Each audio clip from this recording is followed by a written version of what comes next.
299장 찬송하겠습니다.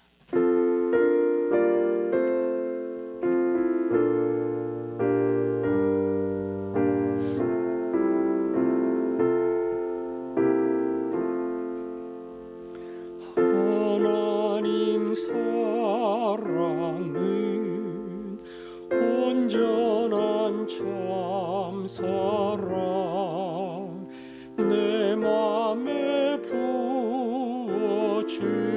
부어주시소 충만케 하소서.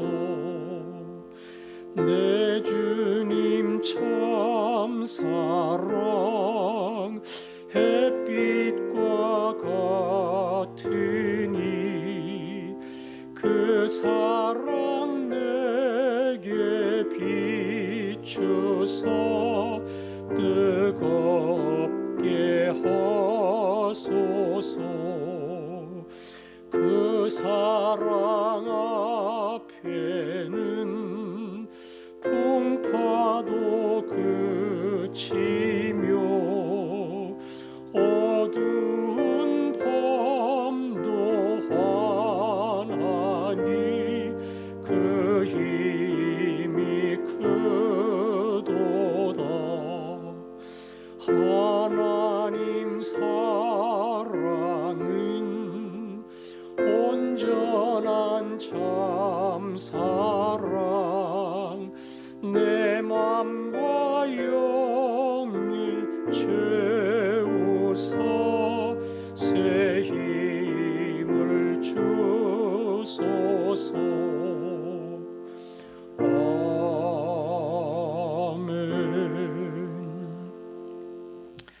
오늘은 가장과 총무들을 위해서 기도하겠습니다. 4단계가 이제 2달을 넘어가고 있는데요. 그동안도 계속해서 영상도 안 돼서 전화 연락밖에 할 수 없는 그런 가장과 총무들이 많이 있습니다. 하다 보면 지치고 만날 수 없기 때문에 여러 가지 사귐에 부담이 될 수밖에 없습니다. 오늘 말씀처럼 가장과 총무에게 이 찬송가의 가사처럼 하나님의 사랑이 온전히 부어질 수 있도록 힘들고 어려울 때에 가장 총무의 관심, 사랑, 돌봄, 그리고 그들의 기도가 가원 한 사람 한 사람에게 전달된다는 사실을 모든 하나님의 사람들이 알 수 있도록 가장 총무들에게 힘을 더하여 주옵소서. 기도하겠습니다. 아버지 하나님, 섬기는 가장 총무들을 위해 기도합니다. 하나님, 귀한 믿음의 백성들과 한 가족이 되어 작은 공동체를 이루며 삶을 나누며 서로를 격려하며 이 길을 가게 하셨습니다. 하나님, 가장과 총무도 사람이라 어려운 일들도 생기고 시련 앞에 낙심하기도 하고 사람 때문에 실망하기도 합니다. 하나님의 온전한 사랑이 그들에게 부어지기를 원합니다. 모든 풍파를 그치게 하는 주의 사랑으로 채워주시고 그 감사 때문에 그 은혜 때문에 섬기지 않고는 견딜 수 없는 사람들이 되게 하여 주시기를 원합니다. 이들이 섬기고 사랑하며 기도할 때에 그 수고가 끝나지 않게 하시고 그 모든 사랑을 받는 가원들이 가장과 총무를 통해 위로를 얻고 힘을 얻고 하나 될 수 있는 은혜를 더하여 주옵소서. 아멘.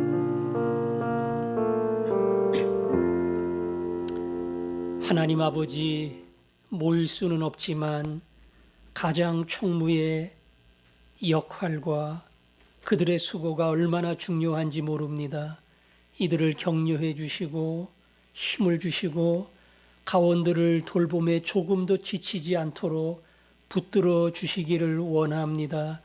가장 총무도 얼마든지 넘어질 수 있고 시련 앞에 낙심할 수 있고 실망할 수 있지만 우리 주님의 온전한 사랑으로 이들을 덮어 아비의 마음, 어미의 마음 주셔서 모든 가원들을 품고 섬기며 기도할 수 있게 해 주옵소서.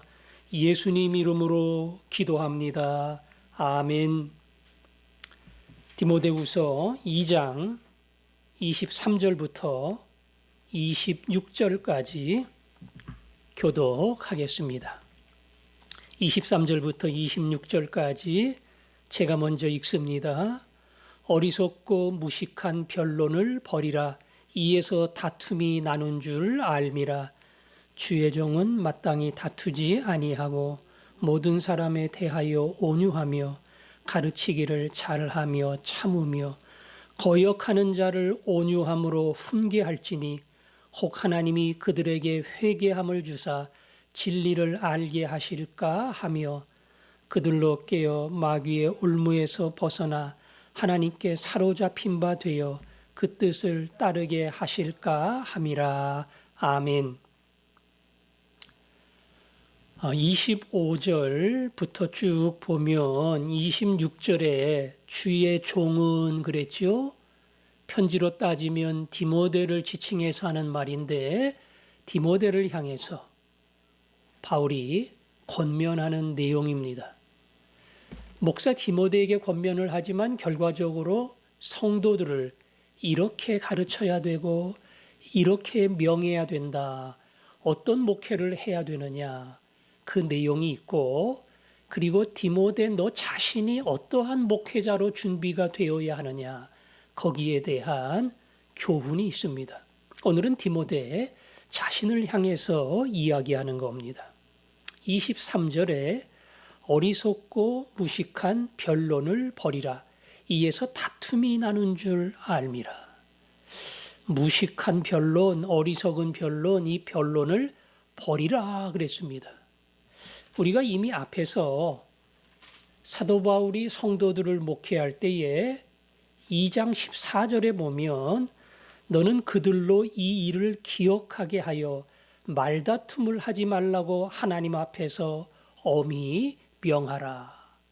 말다툼, 언어로 주장하고 내 것을 우기고 하다가 그것 때문에 감정이 상하고 말다툼이 일어나는 그러한 일이 없도록 분명하게 주의를 주고 명해야 된다. 성경의 옳고 그름을 가지고 우리가 같이 연구하고 자기의 생각을 이야기할 수 있지만 그렇지 않은 수많은 주변의 문제를 가지고 다툰다고 하는 것은 교회를 망치게 하는 것이다. 그런데 오늘 디모데를 향해서도 어리석고 무식한 변론을 버리라. 아마 이것은 성도들 가운데 일어나는 말다툼을 의미하는 것은 아니고요. 이 당시 교회 안에 들어온 여러 거짓 교사들, 그들과의 관계 속에서 때로는 이러한 변론이 일어나고 변론 때문에 다툼이 발생하는 그러한 일이 없도록 하라는 겁니다. 복음의 진리를 가지고 있는 사람은 그 진리 안에 굳건히 서지만 거짓 교훈을 가지고 오는 사람은 그것을 가지고 자꾸 딴지를 걸고 상대방에게 문제를 삼고 내가 이야기하는 것이 진리라고 하는 그러한 거짓 주장을 하게 됩니다. 그들의 어떠한 간교에 넘어가면 그 문제를 가지고 갈등을 일으키고 그리고 다툼이 일어나고 결국은 분쟁이 생긴다. 그것은 결코 교회의 덕이 되지 못한다. 그러면 어떻게 해야 되는가? 거짓 것을 가르쳐요. 그걸 가지고 자꾸 진리에 도전을 해요. 그리고 목사님이 문제다, 설교가 문제다, 뭐가 잘못됐다.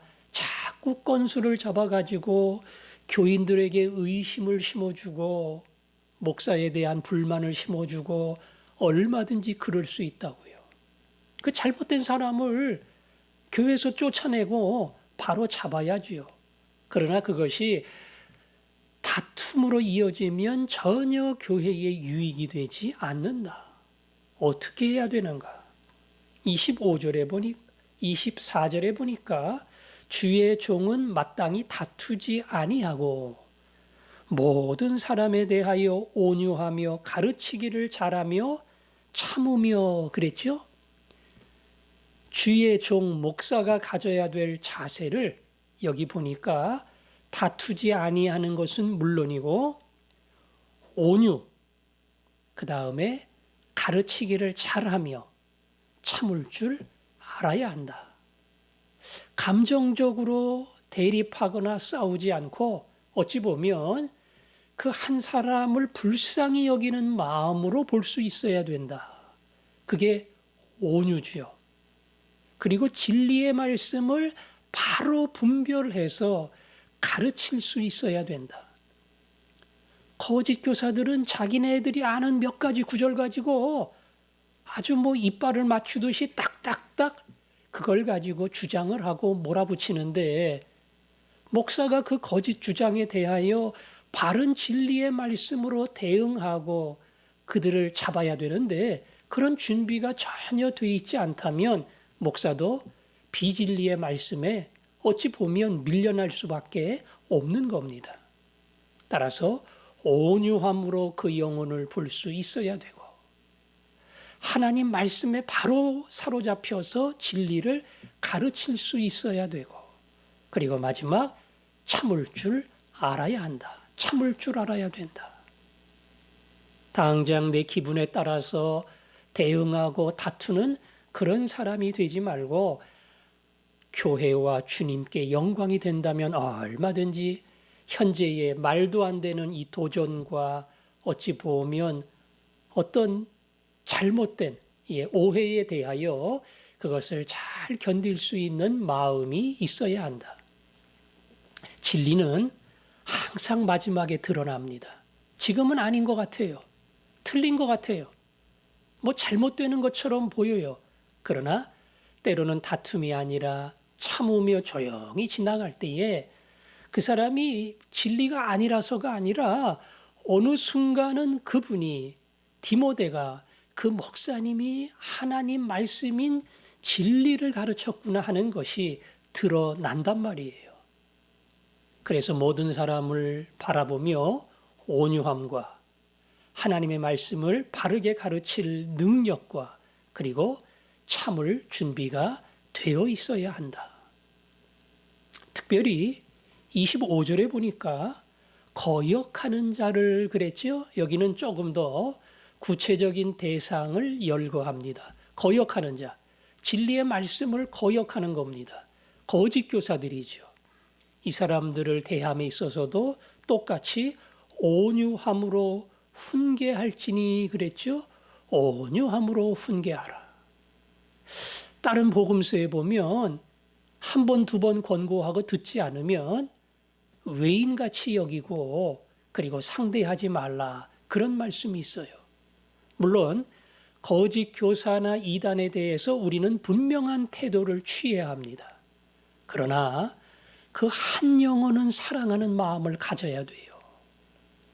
마귀 새끼라고 생각을 하고 들어오면 우리 교회에 큰일 나니까 아예 막아버리고 접근도 못하게 하고 관심도 못 가게 하고 그 방법 중에 하나예요. 그러나 그게 진리인 줄 알고 거짓 교훈에 빠져 있는 한 사람을 불쌍히 여기는 마음으로 볼 줄 아는 마음, 그게 온유함이에요. 그 온유함을 가지고 그 사람을 훈계해라. 그리하면 혹 하나님이 그들에게 회개함을 주사 진리를 알게 하실까 하며 그들로 깨어 마귀의 올무에서 벗어나 하나님께 사로잡힌 바 되어 그 뜻을 따르게 하실까 함이라. 쉽지는 않지만 혹 이러한 변화가 일어납니다. 회개하고 참 진리 가운데 돌아오고 내가 마귀의 올무에 붙잡혀 있구나 이거를 발견하고 하나님의 뜻 가운데로 돌아오는 그러한 일들이 일어난다는 겁니다. 그래서 비록 그가 잘못된 진리 가운데 빠지고 있다 할지라도 그 한 영혼을 사랑하는 것, 그것은 진리로 이끌어가는 데 있어서 가장 중요한 원천이고 힘입니다. 믿지 않는 사람, 아니 특별히 거짓 교훈에 속아서 사는 사람하고 참 진리를 깨닫고 감당할 수 없는 예수님의 사랑을 받은 사람하고 무엇이 다른가? 거짓 교훈에 속은 이단에 속은 사람들 열심입니다.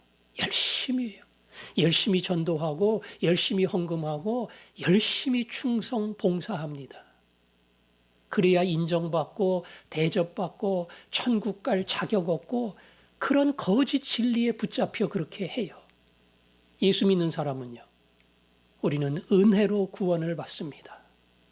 그리고 그 은혜에 너무 감사해서 이 빛을 어떻게 갚을까요?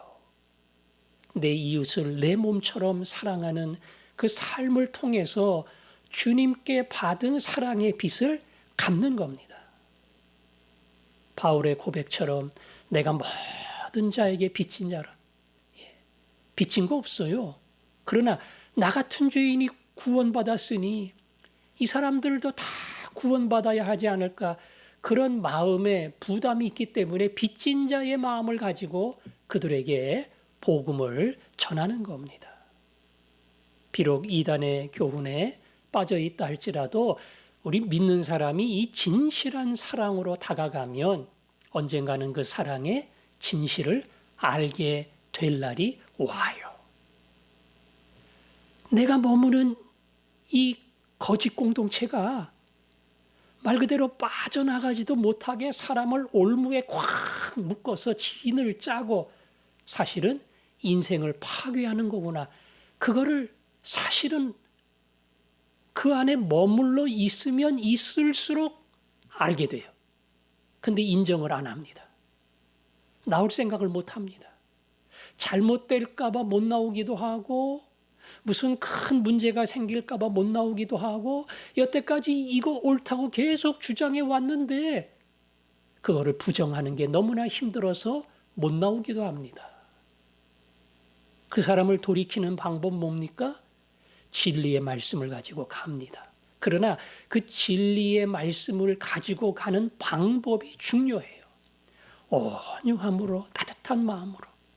당신에게 무슨 대가를 기대해서가 아니라 내가 받은 큰 사랑 때문에 나도 이 사랑을 여러분에게 나누어 주고 싶습니다. 그 마음을 가지고 진실하게 사랑할 때에 오늘 성경이 말하는 것과 같은 회개의 역사, 마귀의 올무에서 벗어나 하나님의 뜻 안으로 돌아오는 그러한 하나님의 은혜의 역사들이 일어나는 겁니다. 갈라디아서 6장에 가면 그런 말이 나와요. 너희 가운데 시험을 받아 유혹에 넘어지는 자가 있으면 온유한 심령으로 그러한 자를 바로잡으라. 온유한 심령으로 그러한 자를 바로잡으라. 그리고 너도 시험을 받을까 두려워해라. 온유한 마음으로 바로잡는 것, 이것이 오늘 우리가 디모데서를 보면서 배워야 될 중요한 성도의 기본 자세입니다. 바르게 행하지 않고 바른 마음 갖지 않고 거짓된 행동을 보이고 심지어 거짓된 교훈을 주장하는 사람을 보면 우리 마음에 용납하기가 힘들어요. 그러나 거꾸로 그 한 영혼을 보면서 오늘 디모데를 향해 바울이 권면한 이 내용 그대로 온유한 심령, 온유한 심령, 온유한 자세, 이 자세로 다가갈 때에 일어날 수 없는 일이 일어나고 돌이킬 수 없는 사건의 돌이킴의 역사가 일어나는 그러한 하나님의 축복이 있을 겁니다. 오늘도 이 소망을 가지고 누구를 대하든 온유함과 따뜻함으로 다가갈 수 있는 주의 백성들이 될 수 있기를 바랍니다.